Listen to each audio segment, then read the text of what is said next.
So this is the Fight of Faith, man. Thank you for taking the time. I saw you there at the farmers market. You go there every week or what? Yeah, I try to. I mean, like, I got a good opportunity there, you know. It helps them, and it really helps me, and, Right.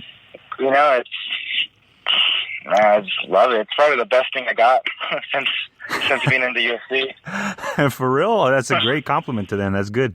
We'll give them a shout out because when I was helping out, that stuff tastes good, bro. It's not normal stuff.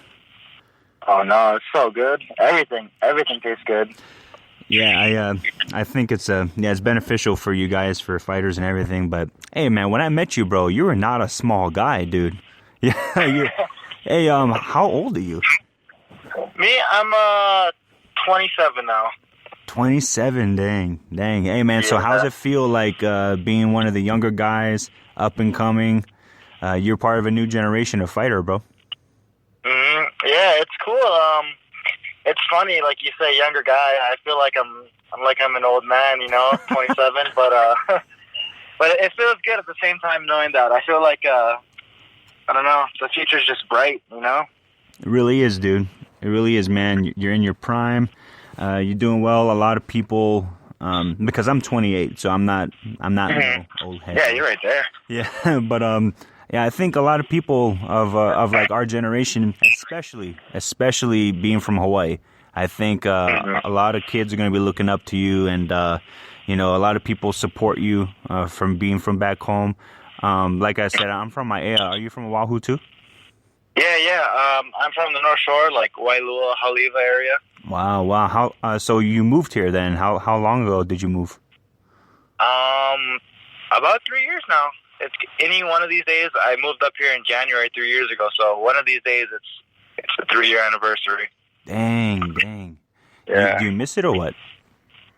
I do, but at the same time, there's things like I know I want to accomplish, and that kind of helps me out. Like, I don't dwell on it too much. Right. I'm like, focus on what I want to do, what I want to accomplish. Yeah, and all your family back home. You have any family out here? Yep. Just me and my girlfriend. We moved up together, and okay. Most of our family just back home. Dang. Well, I mean, it's all right. Yeah. This is a nice island. You get Hanai family out there. Oh yeah. Yeah. And the food's good here too, just as good as Hawaii. So. Oh man, you might make some people mad saying that. A lot of they all like, oh, nothing like back at home. I'm like, bruh, it tastes exactly the same. That's what I was thinking. Yeah, man. But so how do you deal with that? Obviously, you're a disciplined dude. You when you're in camp, you stick with a strict diet. But after a fight, when it's all said and done, what's your go-to like cheat meal, or like do you go for a plate lunch or smack down some musubis? What is your favorite? After a fight, what do I like? Beer. I think I go to the fast food route. Yeah, I didn't really get too much of that growing up and stuff, so I was kind of deprived, and now I feel like like fast food's like gold in life now. Like I now have the money for it, but I rarely get to eat it because I'm always training and always in camp. So when there's time that I do get to get fast food, it's like I'm in heaven. Dang, man, living off of protein and Las Vegas farmers market, and yeah. Then you get your burger. Cool. Gotta keep it neutral. Yeah. What else, man? Like outside of the fighting thing, obviously you're professional. You had one heck of a debut. It was awesome, bro. Mm-hmm. Congratulations again for that. Thank you so much. Thank you. But what other things you like to do outside of training or fighting? Like, what other hobbies you have? It's funny. I'm probably like the most like boringest fighter outside of fighting. I see all these fighters doing cool stuff with their time, like hunting, skiing, and all this stuff. And I don't know. I'm happy. I just get to go home and I like to just sit on my porch with my dogs and just enjoy a cup of coffee and look at some memes or something. You know, just chillax. Huh? Yeah. Okay. Nothing crazy. No, that's cool, man. That's cool.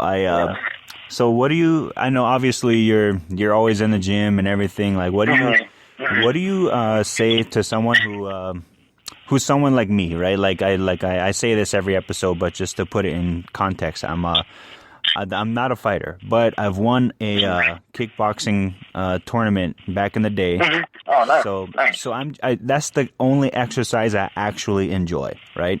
Right, so right. You gotta force me to go lift weights. It's just boring to me. I feel you. But for someone who kind of fell off the wayside, because I'm a truck driver too, so when I'm out of town, nice. It's really easy to put on weight. So what do you tell someone who probably lacks the discipline and lacks the motivation to do what you do? Where do you get your motivation from? For me, my motivation just comes from the vision I have for myself in the future. I know exactly what I want to be in 5 years, and I know the path I have to take to reach where I want to be.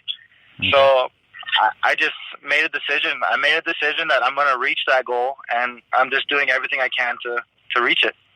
Right. Okay. Cool, man. How often you hitting the gym, going training, 2-3 times a day? It depends. Outside of camp, I'll probably just do one, and I like to spend more time with my family, just develop skills and just hang out with the family. But in camp, easily 2 to 3 a day. Nice. Yeah. Well, what was your background before being a fighter? How'd you even get into it? Were you a wrestler or? Yeah. I wrestled in Hawaii. I did wrestling and judo.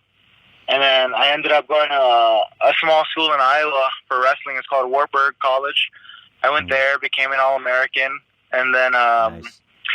I kind of didn't know what I wanted to do after I graduated. I was just working these random jobs. I was doing some part-time teaching, some bouncing, and just nothing felt right until I got invited to come to the gym, and I kind of just fell in love with it on the first day. Nice. Oh yeah, you know what? I should have known that because I was talking with Uncle Bob Ostovich the other day. Oh yeah. And he said that he knows you because you wrestled his son back in the day. Yeah. It was judo we competed in, actually. Oh, okay. Yeah. Wow, that's a small world. No, they're a great family. Yeah, I love those guys. They're awesome. Yeah, my goal is because I'm going back home in August. I want to try visit the gym, the Jesus is Lord gym. Yeah, they look like they just, I don't know if they just revamped everything or renovated is the word, I guess, but it looks nice in there. It's super nice. Oh yeah. It looks updated for sure. They did something. Mm-hmm. Yeah. But I had later in the deeper in the archives, I had Uncle Bob on the podcast, and I was talking with him, and I said, when I do go, when I visit, I'm gonna try to do a podcast with him in the gym. So I think that'll be cool. But that'd be really cool. As far as all that, for you, how does spirituality look for you? Are you a religious person? Do you go to church or? Yeah, I'm pretty religious. I honestly haven't been to church in a while. Okay. I don't know. I feel like I'm so busy that I don't know. I really need my Sundays to rest, but I'll try my best to do online church and whatnot. Yeah, me too. I listen to a lot of teachings or watch some sermons. That's good. Yeah, I used to go to New Hope. I think it was Leeward back home in Hawaii. Nice. I can't remember which one it was, but I really liked it. I enjoyed it. I loved going. Oh, okay. Yeah, cool, man. I about once a month or so, I lead worship at Encounter Church. It's in Henderson. And so if you ever want to stop by, it's on Stephanie, right by the DMV. But okay. Yeah, it's kind of like the same thing with Ty. When I spoke with Ty Gorder probably a month or so ago, it's the same thing for him. He believes, but a lot of people, especially if with Catholic backgrounds, right. They might have a affiliation with church being so boring, but it's pretty different nowadays. Yeah, for sure. Yeah, especially with New Hope. Yeah, I think I have I forget what location, but I have a few friends that go to New Hope too on the island, but I forget which location. Pretty much what this podcast is about is just I interview everybody. It doesn't have to be religious people, but right. try to motivate or inspire people, and they happen to be Christians, cool, whatever. That's not a requirement. Yeah. Yeah, but for you, I think it's good. I think it's really important. Yeah. Even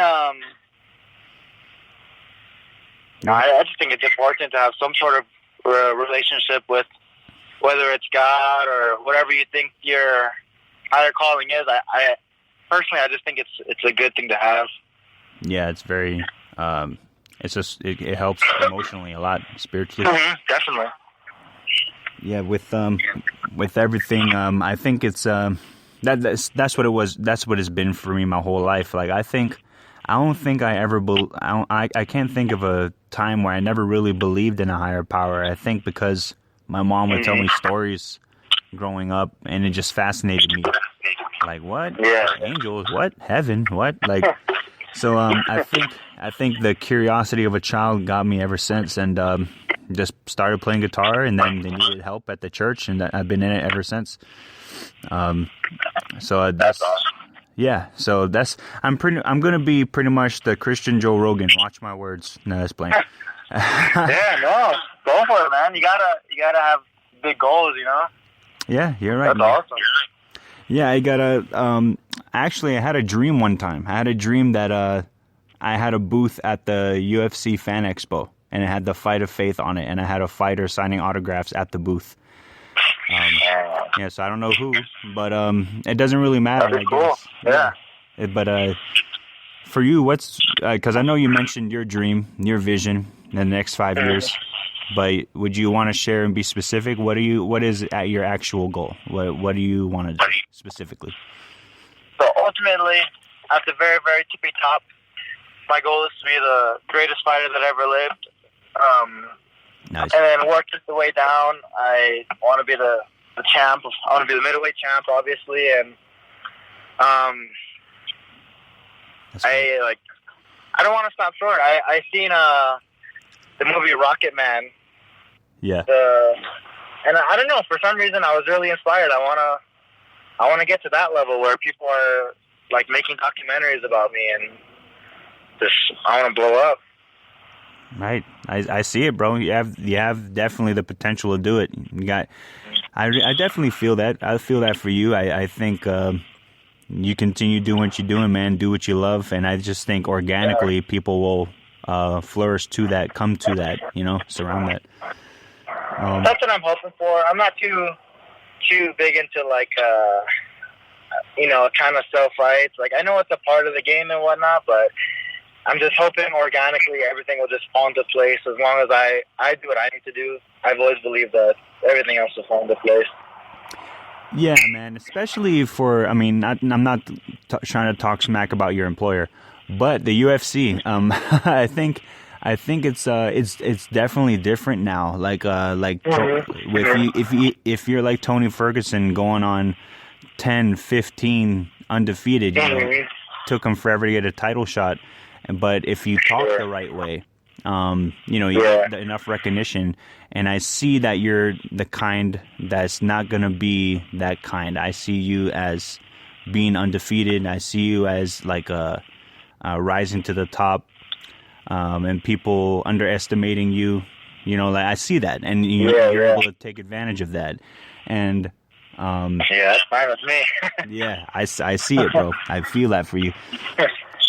Yeah, but how's it feel, man? Like, do you have friends hitting you up and asking you how's it feel being a UFC fighter? You made it to the big leagues and you're living the dream. Like, what's it like being someone that's not old? You know what I mean? Like, let's get real. There's some people in there, 30s, 40s, but you're in the prime of your life and on top of the world right now, I can imagine. Yeah, no, it feels great. I was just telling my girlfriend how lucky I am. Like I don't have this is my job, I love it. I look forward to waking up every morning and trying to get better every day. I feel like this is the happiest I've been in my life. Nice. Yeah, it's incredible. The days just fly by. I really don't even. I feel like I'm in like a weird stasis. I never really know what day it is. I never know what time it is. I'm just having fun. Yeah, same here, but I think mine is just out of sheer laziness. Because literally I spent the whole day today talking to everyone like it was Monday. Yeah. No, I feel you. I feel you. No, but yeah, same thing, but for different reasons. That's funny. But yeah. So I'm really happy for you, man. Like I said, you really represented Hawaii well. You did your thing. A lot of people are proud of you. Everyone's tagging you and supporting you, and it's awesome to see. It feels good. Yeah, it feels good. Yeah, it's really good. And especially being from the islands, you got all the support. But when was the last time you went back, and how often do you plan on going back to visit back home, Hawaii? I believe the last time I went back was for a buddy's wedding that I was a part of, and then I don't know. I really don't. No need to go back.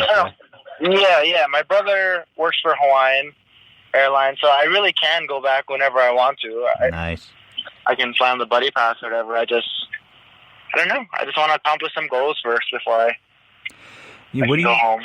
What do you feel about, I mean, like, you don't have to be specific to embarrass anybody, but don't you think, and I'm speaking from being a local boy as well, I'm part Hawaiian, and like with our people, do you think that there's a lot of people that are super talented and still yet closed-minded, and they refuse to go to the mainland for anything? Like, I know people that have 100%. never left the islands, and they need an opportunity. They got all the talent in the world, but what do you say to people with the island mentality that refuse to go mainland for opportunity? Or do you know anybody like that? Oh yeah, 100%. I know a bunch of people like that.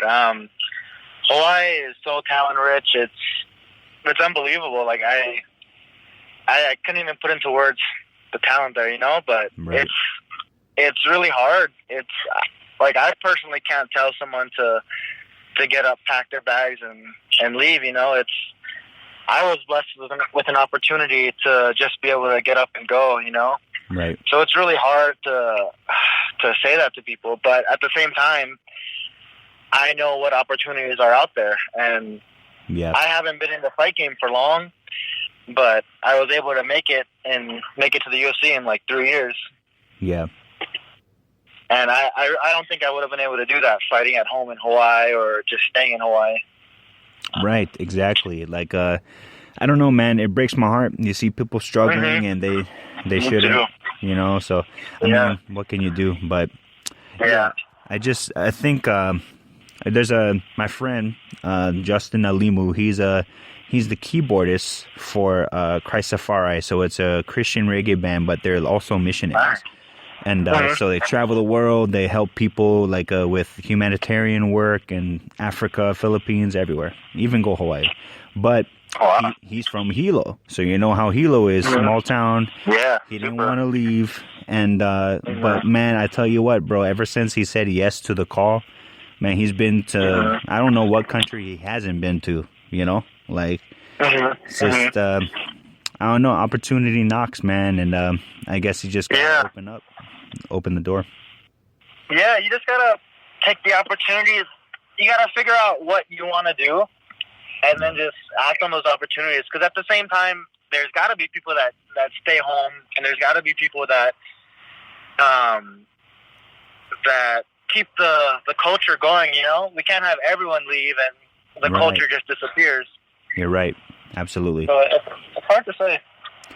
Yeah. I know this is kind of controversial, whatever, but what about you think about the Mauna Kea situation? I wish I knew more about it. I honestly know nothing about any side. Oh, okay.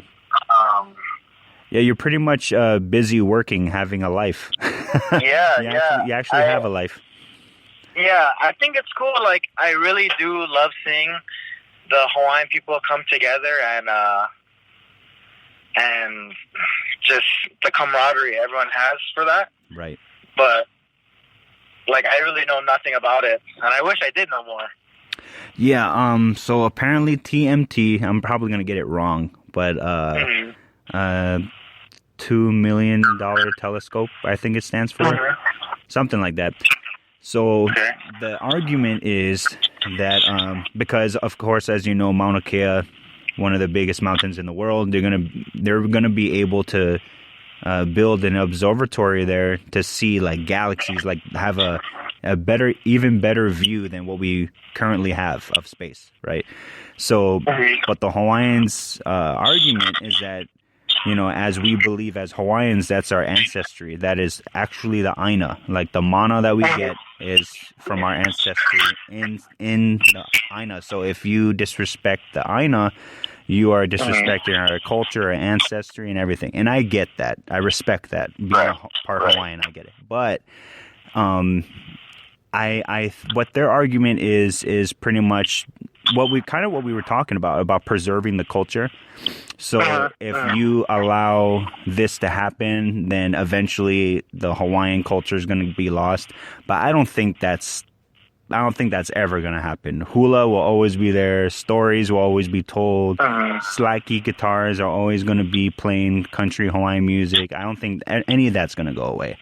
But that's the, you know, I don't know, but that's the big fight that's going on lately. And honestly, I still think they're going through it with it.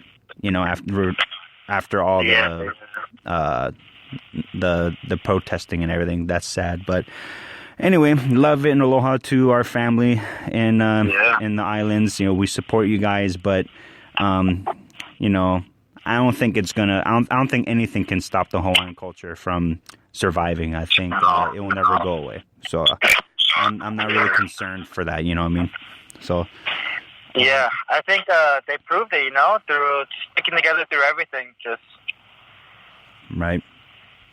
I really think so. But yeah, but that's the gist of it. I don't know the details, but you see Jason Momoa up there doing his thing. Cool. Yeah, you know? Cool. But that's pretty much it. But other than all that, man, like I said, we're all proud of you. You know, thank you. Just keep doing you, man. You make Hawaii proud. And any people you want to shout out to or say what's up to on the podcast before we head up? I'm just shout out to everyone back home, everyone grinding, everyone doing their thing, keeping everything going. You know, thank you guys for doing your part. Right. Cool, man. Thank you for doing you, man. Fun. Appreciate you taking the time. And of course. Yeah, maybe one of these days I'll see you at Extreme, and I'll be the guy that's vomiting in the corner. No, just blame. No, but I'll be with you. I'll be right there with you. Yeah. Cool, man. I appreciate you taking the time, bro. Stay in touch, and I'll talk to you soon. Sure. You too. Thank you so much. I appreciate it. Okay, have a good day. Have a good one. Bye.